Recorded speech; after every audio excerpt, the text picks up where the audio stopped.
for the Judicial Administration of Philippine Law Center.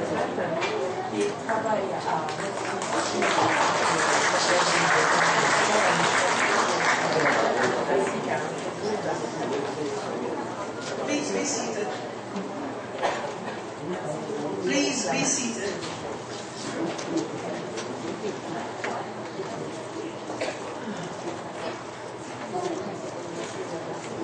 We are proud to present the second session of this forum, and we have very distinguished and empowered women as speakers today.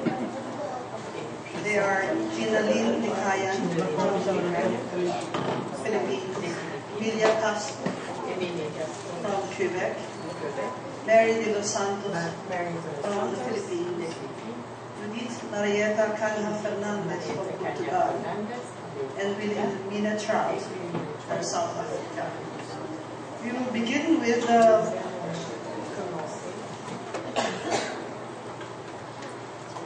presentation by Gina Lynn Licayan from Palea, of Philippine Airlines employees in the Philippines.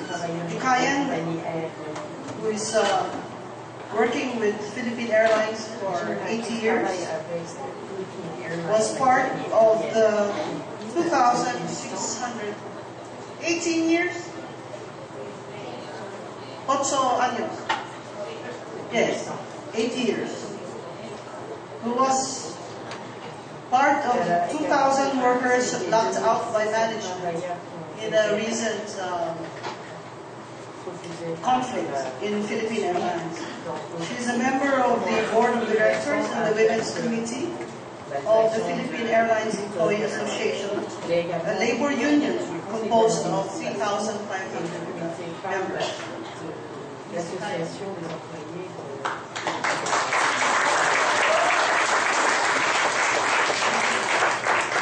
evening to all. My name is Gina. I'm a single mom of 33, a 5-year-old girl. I have worked with Philippine Airlines for 8 years as a senior reservation associate. I am an officer of the Philippine Airlines Employees Association, also known as Palea, and heads the union's Women's Committee.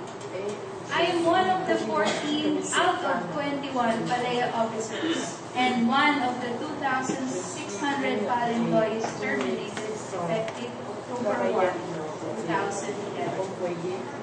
Today is our 59th day of protest against PAL's outsourcing and contractualization. We launched this protest on that stormy day, si Bagyong Pedro, on September 27, that paralyzed the operations of Philippine Airlines. The response of PAL and the government then was forcibly evict us out of our workstations using an overwhelming force of police and security guards. On October 1, all 2,600 employees in 3 departments, namely Airport Services, Catering Department, and Reservations, including myself, were officially terminated. On that same day, we set up protest camps outside PAL's in-flight center near Terminal 2 at the Manila International Airport and outside. We also have one in Mactan International Airport in Cebu. Every day, hundreds of Palea members are alternating in shifts to maintain the protest camp up to this day. After the stormy day, PAL has not been able to normalize the company's operations, contrary to its most recent press statements. This exposes the failure of the outsourcing plan, the result of Palea's defiance to retrenchment and contractualization. We, Palea members, have been calling on PAL to open talks for the resolution of the labor dispute and the normalization of the operations of the flag carrier. We, Palea members, demand that PAL stop the lockout of workers and allow us, those terminated, to go back to our regular jobs, and that the implementation of outsourcing be halted until the courts have made the final decision. There is a saying that Filipinos are like matiising kalabaw, carabaos, patient and enduring, but will fight back when abused and maltreated. For a long time, PAL employees have had no bargaining agreement or CBA negotiations since 1998 up to the present. Hence, our salaries and benefits have remained almost the same. Our sacrifice enabled PAL to recover and exit rehabilitation ahead of schedule. But in 2009, at the time when CBA negotiations should have started, PAL announced its outsourcing plan. Retrenchment and contractualization is PAL's reward, the 13-year sacrifice of its employees. If the retrenchment and contractualization will not be allowed, the company will go bankrupt and will not survive. This was PAL management's alibi. But what is the truth? PAL is not losing nor going bankrupt. Last year, the net income was $72.5 million, or more than 3 billion pesos. This was aside from paying $46.5 billion, or 2 billion peso in debts last year. This year, PAL is projecting a modest profit. Their words a lie that PAL is on the brink of ruin. The truth is, PAL wants to elude the CBA negotiations and bust the union. The 2,600 PAL regular employees will be turned into contractuals of 3 service providers such as Sky Logistics, Sky Kitchen, and SPI Global.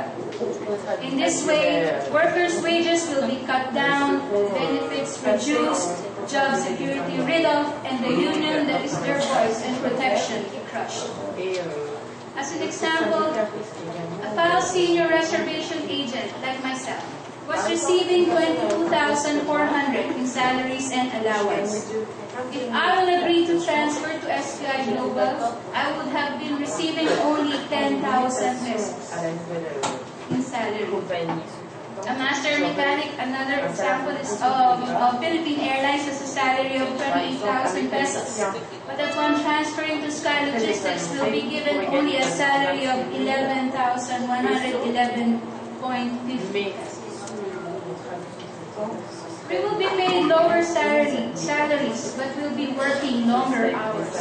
In the service provider, the workday is 8 hours or 6 days a week, compared to 7.5 hours for 5 days a week at Philippine Airlines. A Philippine Airlines employee with 20 or 30 years of work experience will be turned into a probationary employee for 6 months when he or she transferred to the service provider. No worker can live a decent life with the wages, benefits, and working conditions of a contractual. Such a salary cannot cope with the rising prices of commodities. It won't be enough to send children to school. Health care for family members will be out of reach. There is no future and dignity in contractual work. That is why we, the overwhelming majority of PALEA members, have been holding our ground against retrenchment and contractualization. No more than 20% of affected employees accepted the separation offer, and only half of them transferred to the service providers. Thus, PAL's planned retrenchment and contractualization could not take off. They have been unable to hire the needed number of people for the service provider and make PAL 100% operational. This exposes the myth that the terminated employees are in non-core operations. If these employees are not important, why then PAL can operate normally? PALEA has 3,459 members. 2,600 were officially terminated, as I have mentioned earlier. A quarter of our members are women, and whom majority have families. A significant number are single mothers and single women who have wanted to start their careers with Philippine Airlines. Married or single, each of us have at least 5 mouths to feed. To us women of Palea, the protest camp has become a community that has been the embodiment of initiative, cooperation, and camaraderie. Embodiments that have helped keep our courage and determination to go on fighting despite the difficulties and numerous challenges, each one an inspiration to the other. As we Paleans have been inspiration to each other, you, those who have been supporting us in whatever way they can, are also inspirations to us. We are truly grateful. But today, we need your support more than ever. First of all, we are calling for concrete actions from labor groups, civil societies, church institutions, and other sectoral organizations to strengthen pressure on Philippine Airlines management and on the hand, and the government on the other hand. In addition, we are calling on all to visit the Palea protest camp. Your presence will help sustain the high morale of Palea members. You can also bring assistance to help maintain the protest camp. And lastly, we are calling on everybody to boycott Philippine Airlines.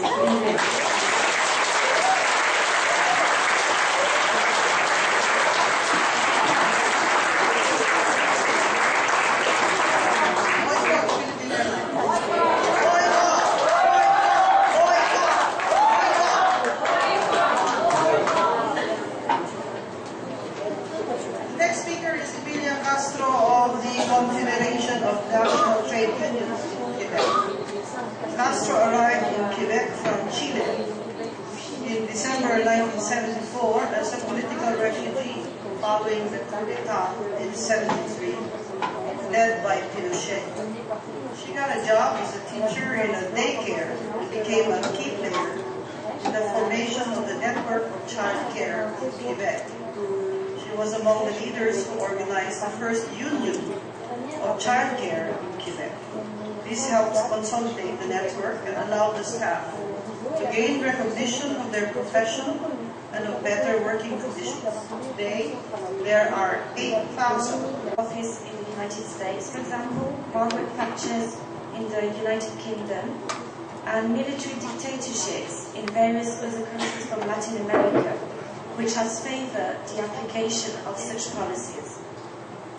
The School of Economics in Chicago, with, amongst others, Milton Friedman, trained economists coming from all over the world in order to apply neoliberal policies for which privatization of services was at the heart.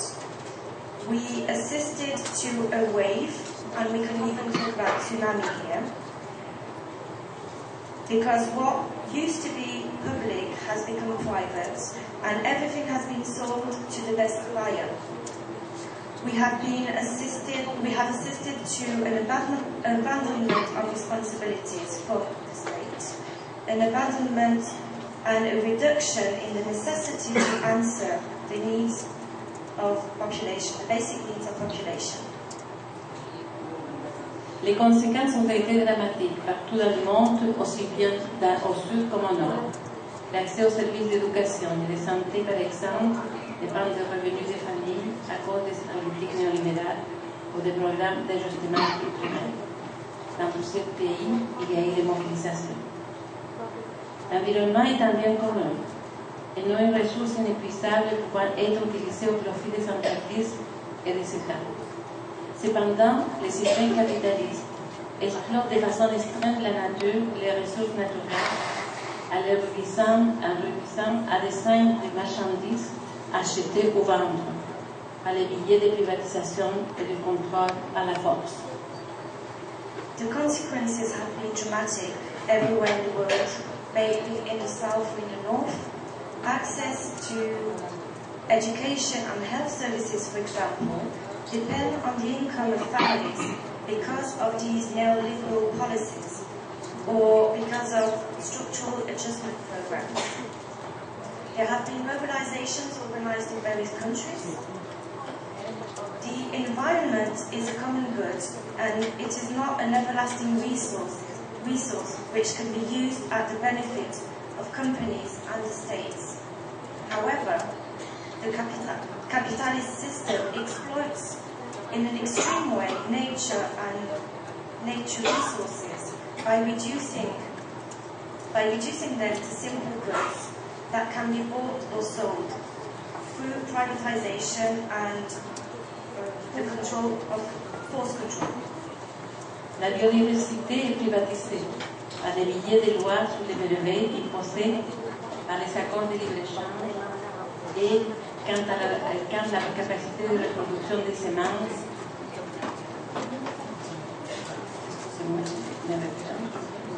la biodiversité est privatisée par des milliers de lois sur les brevets imposés par les accords de libre-échange.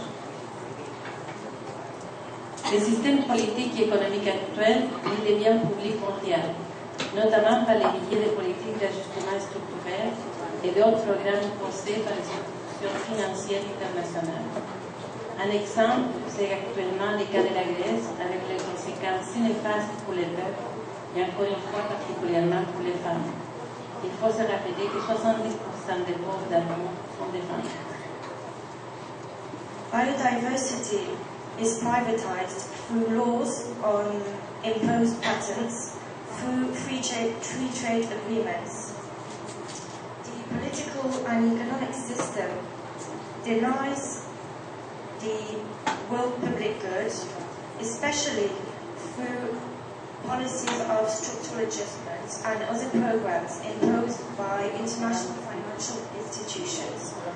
A good example would be the current situation in Greece, with the very negative consequences on people and once more on women. You have to remember that 70% of the poor in the world are represented by women. Les politiques néolibérales sont autant descendent dans les pays du Nord à dire avec la diminution des services publics. Le déficit zéro a fait du Nord ce que les programmes d'ajustement structurel ont fait au Sud.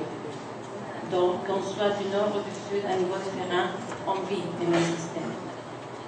Un exemple frappant de privatisation et de commercialisation est l'eau. Par sa nature, l'eau est un bien commun. Elle doit être d'autant plus considérée comme telle dans un contexte de véritable crise que l'humanité vit aujourd'hui. Sécheresse, pollution, accroissement, démographie, l'accès à des eaux douces et potables est un facteur de mortalité dans les lieux pauvres. Ce sont les femmes et les jeunes filles gestionnaires de l'eau dans la plupart des pays en développement qui sont les plus affectés. Neoliberal policies are extremely present in northern countries and are linked to the decrease of public services. The notion of no loss or no deficit has had the same impact on the north than the programs of structural adjustment in the south. May we be from the north or from the south, at different levels, we all have to enjoy the same system. A striking example of privatization and commerce would be water. By nature, water is a common good. And it should be considered as such in the context of true water crisis for humanity. Drought, pollution, increase in population, access to clean water and drinkable water is a factor of mortality in poor countries, which triggers 80% of illnesses in the south. Those women and those young women who manage the water in most of the developing countries are the most affected ones. Dans les traités commerciaux que le gouvernement négocie, il y a des clauses qui mettent en danger les biens communs. Ils veulent récupérer à leur profit les services publics en posant la question de la tarification et de la privatisation. Nous avons été confrontés dans les Amériques au traité de la zone de libre-échange. Nous nous sommes mobilisés et nous avons obtenu l'arrêt de cette négociation. Mais le capitalisme a trouvé une autre porte de sortie avec la négociation des traités bilatéraux. Avec la destruction insidieuse de nos services publics, outil essentiel à l'atteinte de l'égalité, nous luttons contre la privatisation et la hausse de la tarification des services publics notamment en santé et en éducation. In trading treaties, governments negotiate. In the trading treaties negotiated by governments, there are provisions which endanger common goods. They want to use public services at their benefit by inserting the question of tarification and privatization. We have been confronted in the Americas to the CLEA Treaty, which is a free trade zone for the Americas. We mobilized and we have managed to stop negotiations, but capitalism has found another way out through the negotiation of bilateral treaties. With the insidious destruction of public services, an essential tool in reaching equality, we are fighting against privatization and the increase of tarification of public services, most specifically in health and education. En ce qui concerne la santé et l'éducation, nous sommes confrontés un peu partout dans le monde à des mobilisations pour sauvegarder les services obtenus par des luttes. L'accès à une éducation publique est devenu une priorité dans plusieurs pays. Un exemple, c'est le cas du Chili, où depuis le mois de juin, les étudiantes et étudiants sont en grève pour l'obtention d'une éducation accessible et de qualité. Elles et ils insistent malgré la répression. Il faut ajouter que dans ces pays, les coûts pour l'accès à l'éducation supérieure est un des plus élevés des pays de l'OCDE. Nous, à la Femme mondiale des femmes, réaffirmons que l'émancipation sociale, économique et culturelle des femmes dépendent largement des services publics existants dans leur pays. Éducation, santé, transport, eau, énergie, notamment la prise en charge des soins aux personnes de la naissance à la mort. Développer des services publics est un choix des sociétés qui contribuent à faire face aux inégalités sociales, territoriales et des genres.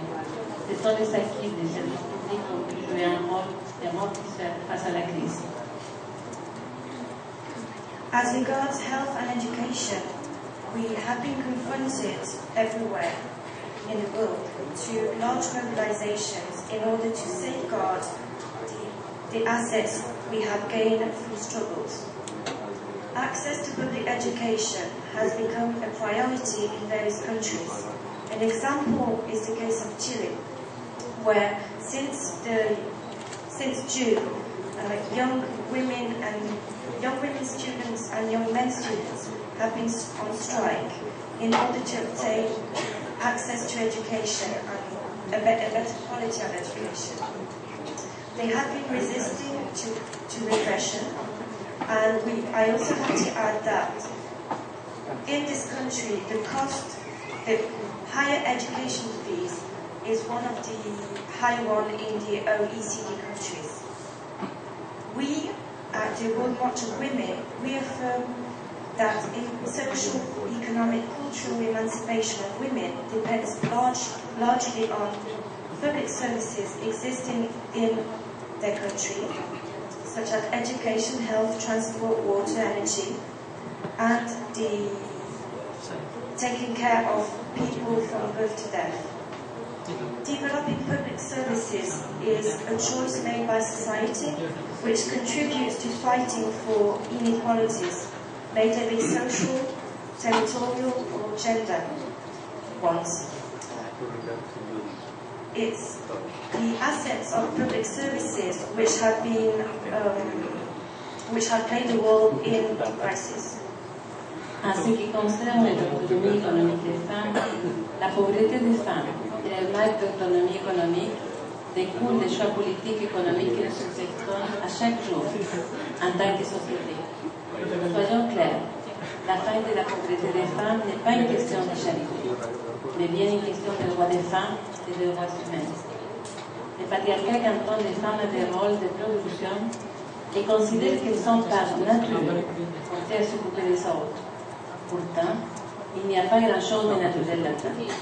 Les rôles sociaux différents attribués aux femmes et aux hommes ont un impact important sur les revenus des femmes et sur leur place dans le marché du travail.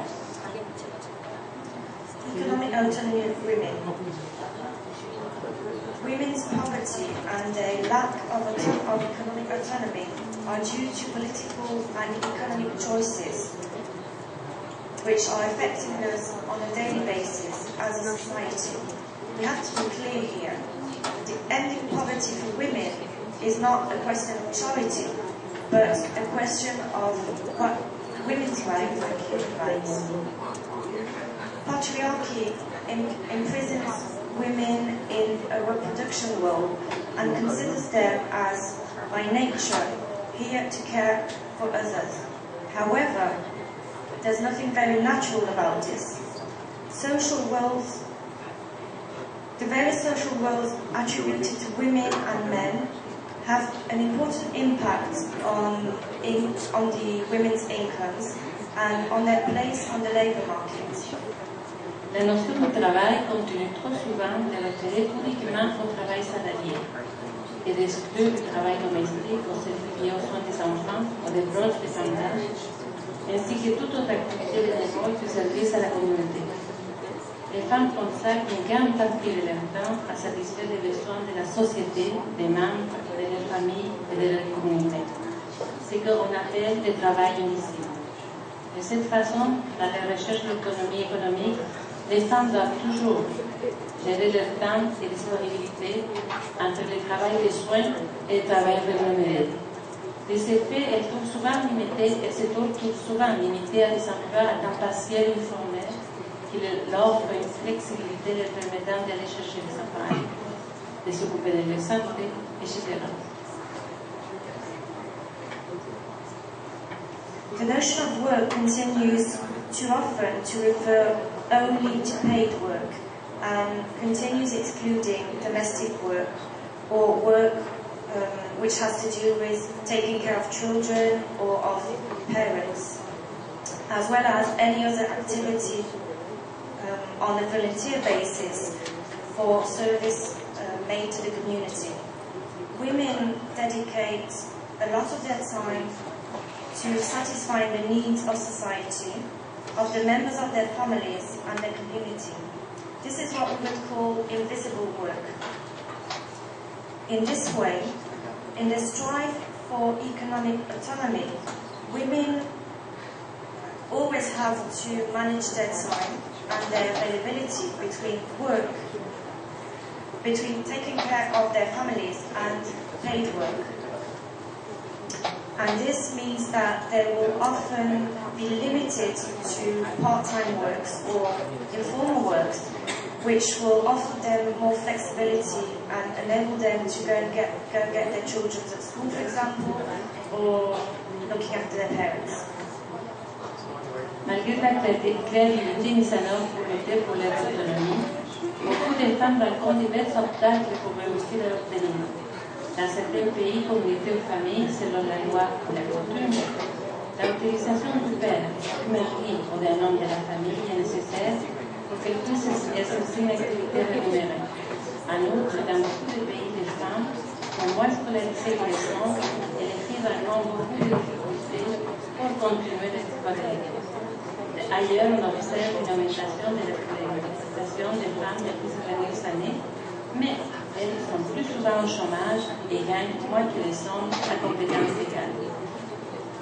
Despite the creativity implemented in order to fight for their autonomy, many women have been encountering obstacles to reach those objectives. In some countries, communities or families, depending on the law or the habit systems, women need the authorization of their father, their husband, or a male member of the family to be able to undertake a paid activity. In many other countries, women don't go to school as much as men, and it's very difficult for them to continue being schooled. Elsewhere in the world, we have been observing an increase of school attendance for women over the past years, but most of them end up unemployed or earning less money than men for equal competencies. Mais quand on parle du travail non reconnu des femmes, on ne parle pas seulement du travail difficile. En effet, même lorsque se trouve un emploi, les femmes sont en général moins bien payées et moins valorisées que les hommes. Peut-on supposer que ce travail non reconnu soit avec certaines sûrement l'idéalisme du patriarcat? Les femmes sont plus nombreuses à occuper des emplois précaires et non syndiqués.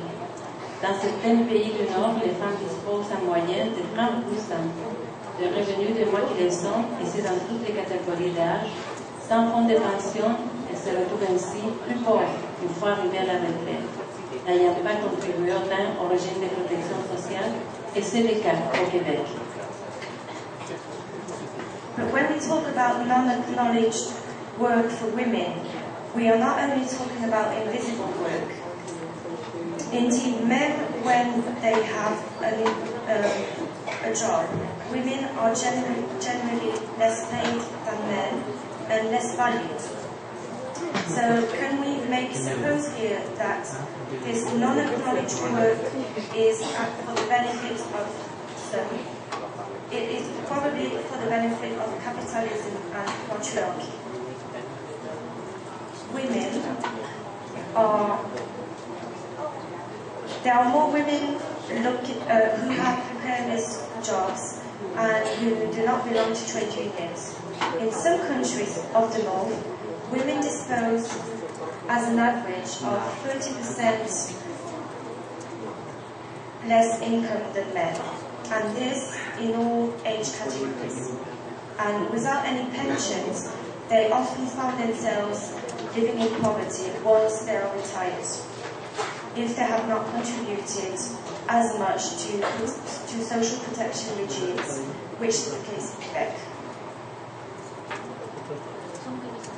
L'autonomie économique fait référence tant à l'autonomie financière des femmes qu'à l'ensemble des programmes de sécurité sociale ou ce qu'on appelle les politiques sociales. Les politiques sociales représentent une forme d'intervention directe ou non directe de l'État, indispensable pour faire face aux problèmes sociaux contre lesquels une société doit se prémunir. Il est de la responsabilité de l'État de prendre les moyens nécessaires pour que le développement économique s'opère dans le cadre d'une éthique de développement social responsable et durable, qui reconnaît les divers types de contributions à la richesse collective et prévient ou empêche la constitution de différentes formes d'exclusion et de discrimination. Economic autonomy of women refers to financial autonomy, but also to social security programs, or what we would call social policies. Social policies represent a direct form of intervention or a non-direct form of intervention by the state, which is indispensable to face up to the problems, to the social problems against which society has to defend itself. It is the role of the state to take on the means in order to develop the economy which operates in the context of a social development which is ethical, responsible and long-lasting, and which would acknowledge the diverse types of contribution, collective wealth, and which would prevent the constitution of different forms of exclusion and discrimination. C'est pour ces raisons que nous avançons des solutions à la marche mondiale des femmes. Comment développer une économie féministe comme principe qu'elle place la durabilité de la vie humaine et le bien-être collectif au centre de l'organisation économique et territoriale et remet en question la société du marché dans laquelle le type de relation des personnes entre elles et les corps avec la nature est un commerce où les entreprises privées cherchent à maximiser les profits. L'économie féministe s'associe à d'autres pratiques et principes de remise en question de l'ordre économique actuel, comme l'économie solidaire et de la souveraineté alimentaire, afin de créer de nouvelles pratiques et de nouvelles analyses théoriques.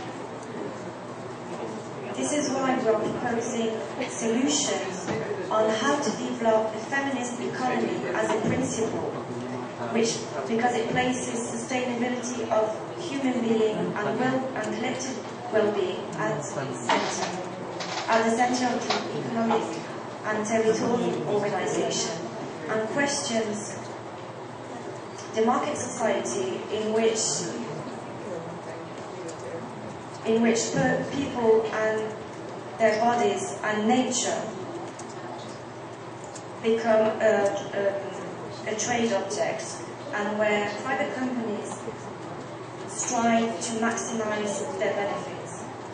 Feminist economy is associated with other practices and principles of questioning the current economic order, such as solidarity economy or food sovereignty, in order to create new practices and new theoretical analysis. Mais nous sommes aussi dans les luttes qui mènent les femmes un peu partout. Et c'est le cas quand nous avons su à la marche mondiale au secrétariat international qu'il y avait un conflit ici aux Philippines. La première chose que le secrétariat international a fait, c'est nous envoyer une lettre pour que nous soyons solidaires de ces femmes et de ces hommes, et la majorité des femmes bien sûr, pour les appuyer en ne prenant pas des billets d'avion dans cette compagnie aérienne, ce que nous avons fait, et en plus nous avons envoyé des messages de solidarité. De la même façon que nous appuyons, entre autres, une campagne qui se mène actuellement ici aux Philippines de RAIS contre les travail contractuels aussi, il y a des énormes problèmes, et entre autres aussi sur la situation des femmes qui travaillent au niveau du travail domestique. Alors nous cherchons des solutions au niveau théorique, nous cherchons aussi des solutions au niveau pratique, parce que quand que toutes les femmes ne seront pas libres, nous serons en marche.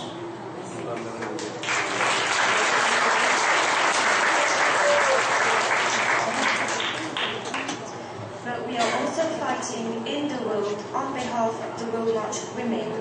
And when the International Secretariat learned about the conflict taking place here in the Philippines, we decided to show our support. So what we did is we wrote a solidarity letter to the men and the women of this airline company, mostly women, to show our support. And we decided that we wouldn't buy any of this airline, any tickets from this airline company.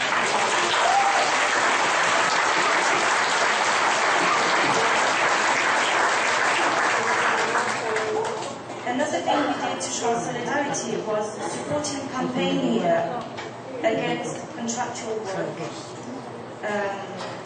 which highly affects women. And we also talked about the problem of domestic work. So even if we are trying to find solutions from a theoretical point of view, we also try to put this into practice and to be on the ground. Because as long as all the women will not be free, we will continue marching.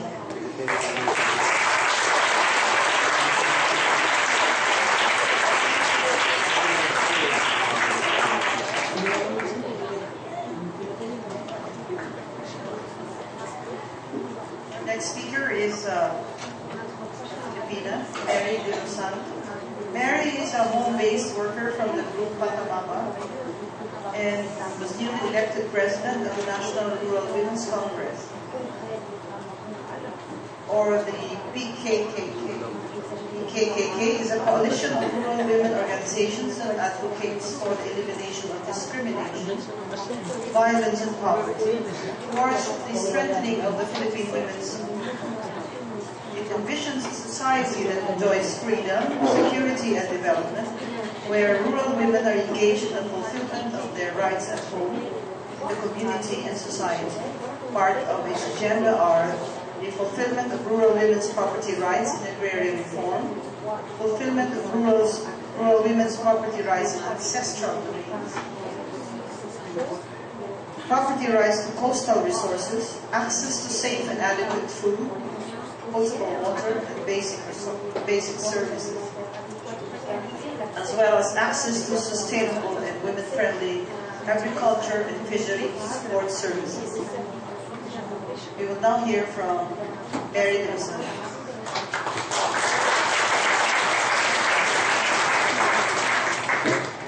Bumabati ng kapayapaan sa inyong lahat. Greetings of peace to everyone. I was given the task to share with you today the situation of the rural women in the Philippines. But it is difficult task considering the heavy burdens of women in this changing climate and worsening social economic crisis. Our group, a coalition of around 426 organizations, is called the Pambansang Koalisyon ng Kababaihan sa Kanayunan, or the National Rural Women Coalition. We are member of the World March of Women in the Philippines, where we hope to bring the voices of women farmers and fishers, indigenous women, and women informal workers. I myself belong to the informal workers. Compared with those who are formally employed, we are less protected and oftentimes considered invisible in industry development plans. I have been part of Patamaba, a national organization of home-based workers in the Philippines for more than 20 years. And collectively, we have advocated for social protection of rural women's health, welfare, and livelihoods. Generally, social protection has held security in times of crisis. But for the rural women, social protection also means ensuring capacity of women and safeguarding their access and control over resources. We believe that when rural women enjoy the right to the land or water, capital and seeds, the rural women would be better equipped to survive crisis situations. What are these crisis situations? Recent typhoons have washed out livelihoods of women. Extreme rains have damaged crops.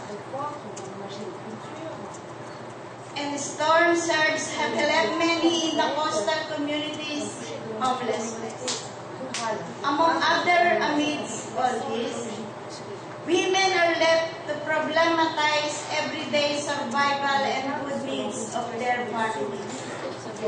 Rural women play important roles in food security activities. Almost 90% of farming and fishing activities are done by women. But rural women work has often been unrecognized and unpaid. Studies have shown how women have lesser access and control over the land, and lesser still in terms of access to resources. 33% have access to farm animals, 19% to seeds, 13% to calamity assistance and pest management, 17% have access to social services, and less than half have access to water and electricity, and 18% to training in calamity insurance. Very few of us have access to capacity building services, especially those provided by state institutions. But we do capacitate ourselves by producing our modules and tapping our networks for resource persons. If rural women lack access to these services, then how can we survive expected stronger typhoons, which on the average occur 20 times a year? Last September alone, we had 3 typhoons in a month. The recent typhoon that we experienced this year was Pedring, international name NESA, which reportedly damaged around 10.83 billion worth of agricultural produce. This even surpassed the damage caused by Katsana last 2009. Our rice and corn production were severely affected, bringing the possibility of insufficient supply of rice in the coming months. On the other end, prolonged dry season or El Nino has made it more difficult for farmers who depend largely on rain for their agricultural production. How about the women in fisheries?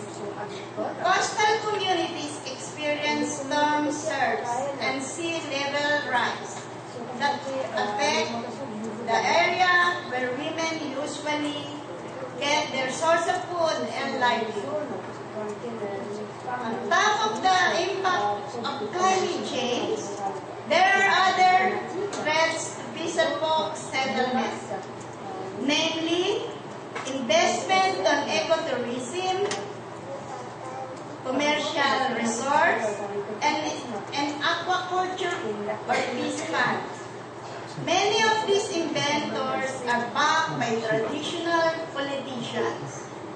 In the words of our women fisher leader, Rosita Rapada, appeared to be evicted from her home has caused her sleepless nights. She learned that the land where they have built their house had been claimed by someone from the city. Rosita, together with 101 families, are threatened to be evicted from their residences, from the land they have come to know since time immemorial. For those in the upland areas, mostly indigenous peoples, the increased volume of water due to typhoons cause soil erosion and landslides. But like the freezers, the situation of women in indigenous communities has been made worse by private interests, such as mining and logging activities. The aggressive promotion of mining by the past and present administration definitely displays women's livelihoods, food and water security. Foreign mining companies, which enjoy a lot of incentives from the government, continue to dominate the industry. Presently, President Aquino has even exempted mining areas from the total land ban. Worse, he has allowed installation of paramilitary groups to protect his mining companies. Many of the rural women have been forced out of their communities to look for other means of living. Some have migrated to urban areas and overseas. Many have fallen victims to trafficking. In our own local consultation, reduced income has driven women in remote communities to go into prostitution.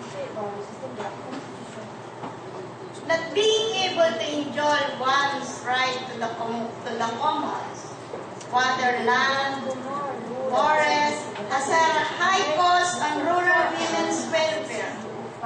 Rural women have less capacity to deal with other challenges such as insufficient food and unsafe drinking water, dismissal health services, prevailing unplanned pregnancies, and absence of information on family planning methods. Rural women have very little access to information on reproductive health. On the other hand, They have traditional knowledge on how to take care of pregnant women and how to ensure safe delivery of babies. However, government agencies tend to dismiss these practices as illegal. High incidence of violence against women data show that BAO cases increased by almost 60% from 2009. Based on our own experiences, the incidences of this domestic violence are higher in the rural areas, and a lot remains undocumented. Many of the local government units in the rural areas do not know about the laws regarding violence against women, or if they know about it, they do not have complete plans to implement them. As I told you earlier, everything seems difficult for the rural people. And as we reach for solutions, we encounter more issues. Because some agencies of so-called development would say that there are solutions in joining the free market economy. Using land as our asset, selling carbon credits out of our forests, planting biofuels and other monoculture plantations, telling World Bank to handle financing for climate change and on and on. Solution that in the long run will only disempower our communities. But we know better, all these are not solutions. We have our own wealth of knowledge, skills, and practices in the environment. We have our strengths and capabilities to manage and develop the land, upland, and coastal resources. We have promoted the women-managed coastal areas. We have claimed our legal status as beneficiaries of agrarian reform. We try to regain control over seeds and plant varieties.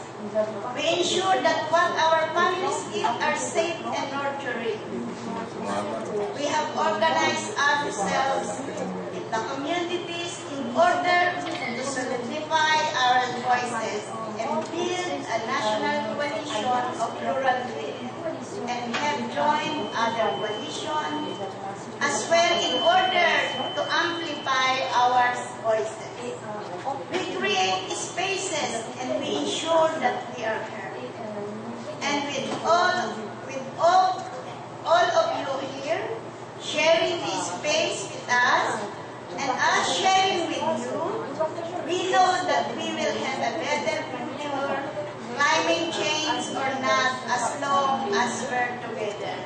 We will do this here. Thank you.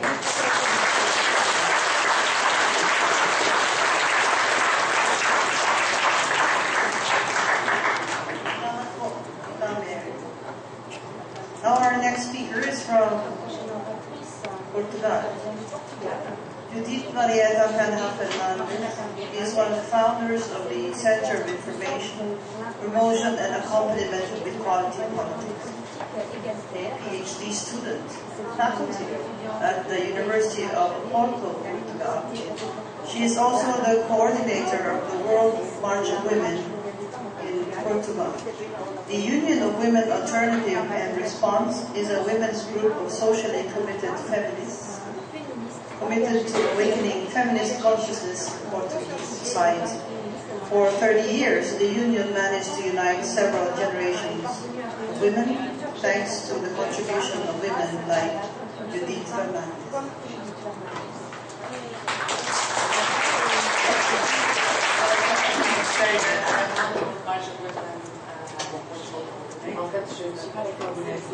I'm part with other women from other organizations of the World March of Women.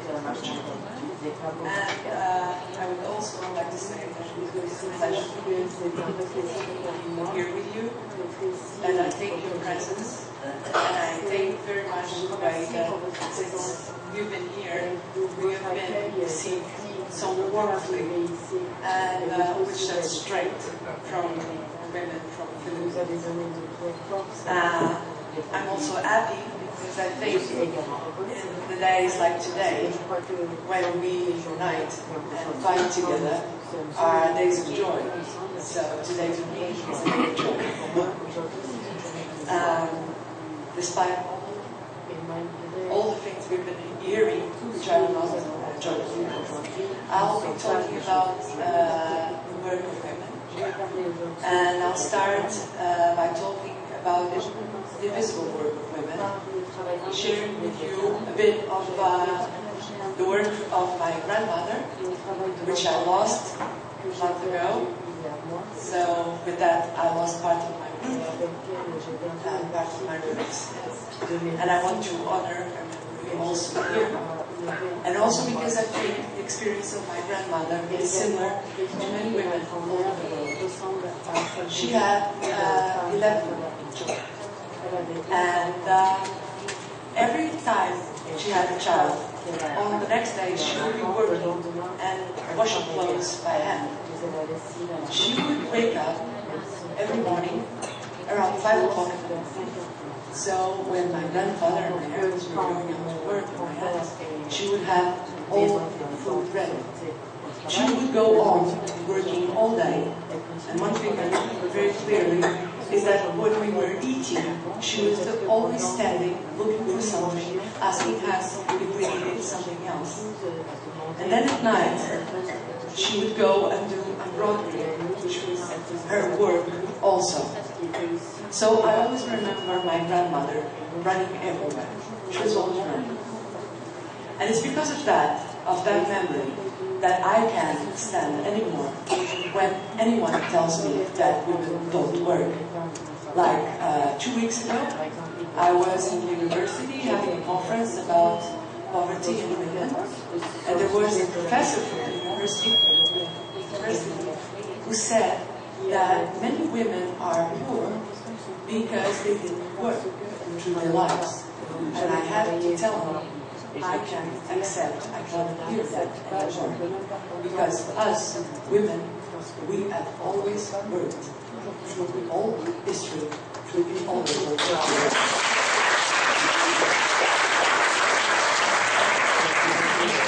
as our partner from KTM said yesterday, it's the world who has a debt towards women. But we, through our fights, we had access, we changed many things. We had family planning, and we had the access to work, to enter the paid work market through our fights that happened. But as soon as that happened, capitalism, which is the system we've been living, has attacked us in many ways. One of the ways I think, which is very clear, is creating the myth of the superwoman. And the superwomen are women that go to their paid work the same hours as men, and receive less salary. I don't know here, but in Europe it's less 29% for the same work. It's women that to the around 30 types of work that exists, only access to 6 of them. It's women who are the most of the precarious works, which means no rights works. That's a translation all over the world. But after that, after doing this paid work, we go to our double day of work. So we get home and we raise children and we clean houses and we do food. And that work remains unpaid, invisible, unvalued. And capitalism wants us to do even more, because at the end of this day, with this double day of work, we must look like supermodels, yeah? Like all the women we see, images of supermodels on the streets, treated images of that. But capitalism did more than that. Using this globalization scenario, which is in many ways important and good for us, like giving us the possibility to communicate more, but it also meant that the large corporation from the north has started exploring more than ever the work from people from the south, creating an even greater gap. And that meant unemployment in the north and exploitation in the south. More and more exploitation, and again, more strongly against women. So then, they offer this crisis. I sometimes think that capitalism is a system in permanent crisis.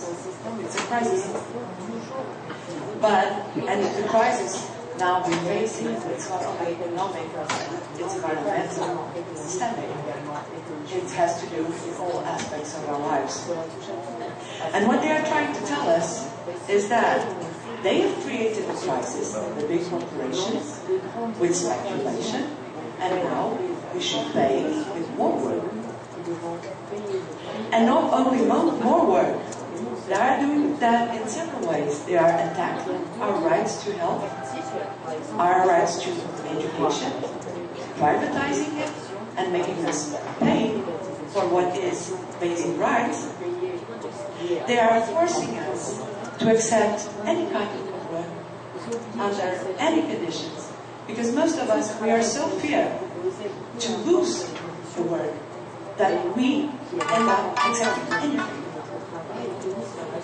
And even more, many times saying that the unemployed people, which are more and more people everywhere, are like they were responsible for their situation. And again, in between the unemployed, women are the majority. But with women, they are also attacking us through conservatism, saying that maybe we should return home. We are not returning home. We don't want to return home. We can't return home. We gave that right, and that right is not to lose, not to be lost. But also in this scenario, this connects with other aspects. One that, like yesterday, we heard that from the European Union, way that, which is a continent with unemployment raising a lot, the European Union created a military force that is now able to go to any country of Europe to stop what they call social disturbance. But exactly what it is, it's us having the right to speak, and they want to take that from us.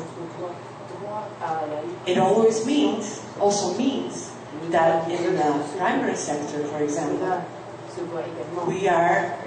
small communities are vanishing. And the work of women inside small communities that has also always been unrecognized, because we don't own land, we don't own homes. Many times the work is not considered work, it's unpaid, it's the husband that gets the money. It's getting more and more prevalent in this scenario. And also it's making all kinds of violence grow, because we get fragile in this scenario. So, under this situation, first I would like to reinforce what my sister already said, that we propose a feminist economic point of view. And that the basic thing of it changes everything. Is that what must be in the center of the economic and territorial organization are persons, not capital. But it also means that we, more than ever, must join our vindications. Our vindications from women all over the world. Our vindications working together with mixed movements, with trade unions, with other forces of society, with all the revolutions that are arising all over the world. And for that, and facing that, it's good that fighting days are days of joy, because we have many days of fight.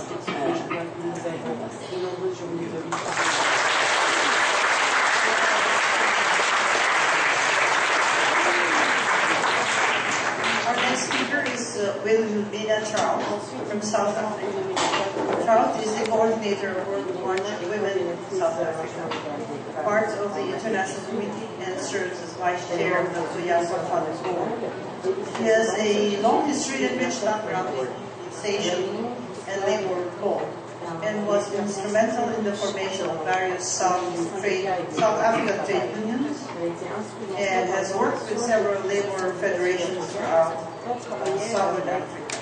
Having also worked with the ILO, in particular being the project coordinator of the ILO Swiss project 2000 to 2001, Trout has had a great influence in the groundworks for labor law throughout South Africa. Friends, let's welcome Wilhelmina Trout.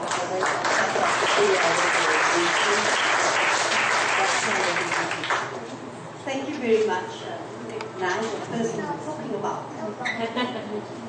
I think that when I was asked to speak, I said, Jean, what do you want to say? And Jean said, no man, you just listen to everybody and then you just start filling the gaps. But the one gap that I want to fill in tonight is to say, why don't we start right here tonight and show our solidarity. Show our solidarity with our young interpreters who've been working relentlessly for the past 9 to 10 days.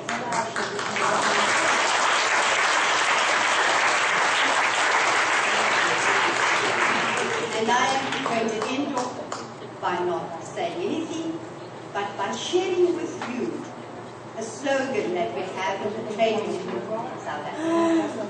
Because we have now been here for this past week. We have drawn strength from the stories of the women of the Philippines. We have enjoyed your hospitality, your music, your jubilee, your heat, and your wonderful food. For those of you who do not know, that we as World March of Women meet like this every 2 years. The last time we met was in Europe, in Galicia, and we had decided then to come to your beautiful country. And we thoroughly enjoyed it. We have learned so much. As I said, we have drawn from your strength. You know, everywhere we went, you have been so kind to us. You've made us feel at home. And now tonight we have listened to stories from rural women, from trade union women, from all over. And I think what is going to be appropriate for us is to draw from the slogan that I want us to say in our own language, all of us, when we say it. And the slogan is, an injury to one is an injury to all. And we say it in South Africa like this. An injury to one is an injury to all. An injury to one is an injury to all. So I'm going to ask you to say it in Filipino and Spanish and French so that we all can scream it in our own language and end our meeting and thank everybody for this wonderful, wonderful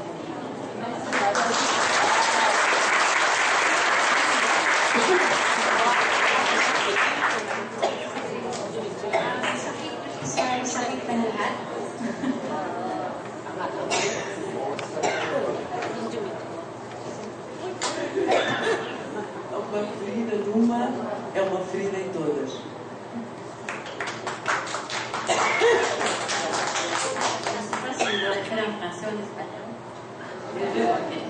En français, c'est une blessure commune. En espagnol, español, c'est Medina por Luna, es una herida para nosotros todos.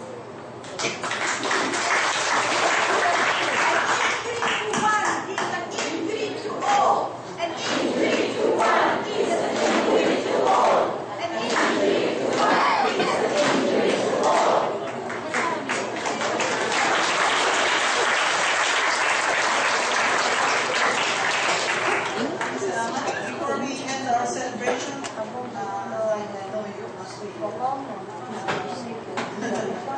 And this has been a very productive afternoon.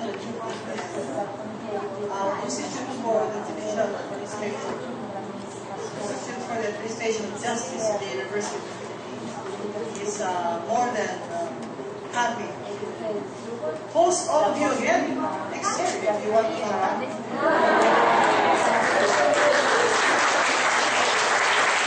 Before we go to supper, may I acknowledge some of our sisters here from women's organizations in the Philippines. Aurora Habati de Dios of Women in the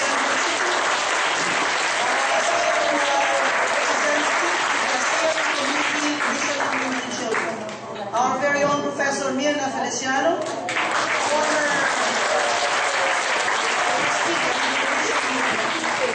Visita Lazo, former UNIFEM Director, Executive Director of the Asia Acts Against Child Trafficking, Engineering Incorporated, Ilabel Cristobal, former Director of the Amnesty International in Hong Kong,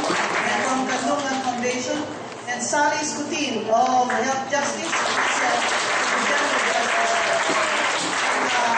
My friends, please join me in giving these the women who are guests today, aside from the speakers. We ask you please to stand. World March of Women. May we please ask the World March of Women to please stand so that we can see your faces and acknowledge that this is a great event because you are all here.